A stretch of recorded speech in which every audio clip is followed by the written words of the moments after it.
selamat datang di Bataknesia Channel.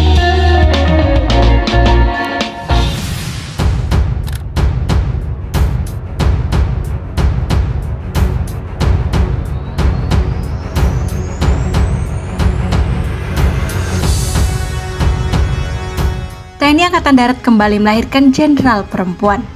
Terbaru, Kepala Pengadilan Militer Tinggi atau Kadil Milti 3 Surabaya, Mahkamah Agung Brigjen TNI Farida Faisal yang resmi naik pangkat, setingkat lebih tinggi dari semula berpangkat kolonel, kini jadi Brigadir Jenderal atau Brigjen.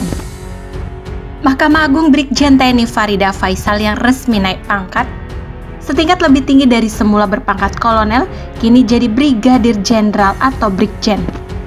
Farida resmi menyandang pangkat bintang 1 berdasarkan Surat Perintah Panglima TNI Nomor Sprint garing 1607 garing 7 Romawi garing 2021 tertanggal 16 Juli 2021. Atas promosi jabatan tersebut, beliau diangkat menjadi Kepala Pengadilan Militer Tinggi atau Kadil Milti 3 Surabaya. Upacara laporan Korps kenaikan pangkat dipimpin Panglima TNI Marsikal TNI Hadi Cahyanto di Plaza Mabes TNI Cilangkap, Jakarta Timur. Brigjen TNI Farida Faisal menjadi satu-satunya perempuan dalam rombongan Pati TNI Angkatan Darat yang naik pangkat kali ini. Dalam rekam jejaknya, Farida pernah mengemban berbagai jabatan.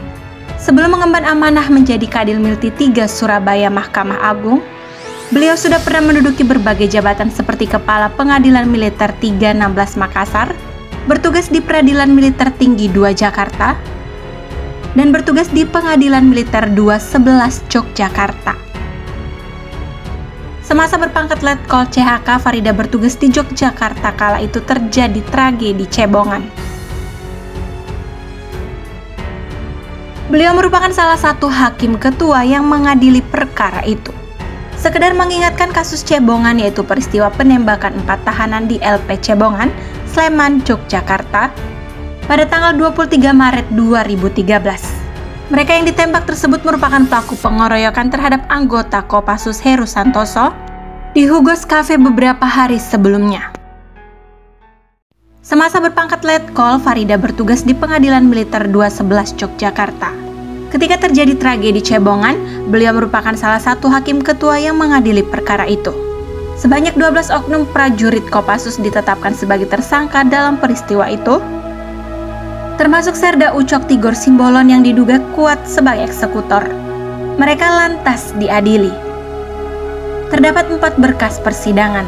Letkol Farida Faisal mengadili berkas kedua dengan terdakwa Tri Juwanto, Anjar Rahmanto, Martinus Robert Paulus Benani, Suprapto, dan Herman Siswoyo. Pada putusan 5 September 2013, 5 terdakwa ini divonis penjara 1 tahun dan 9 bulan dipotong masa tahanan.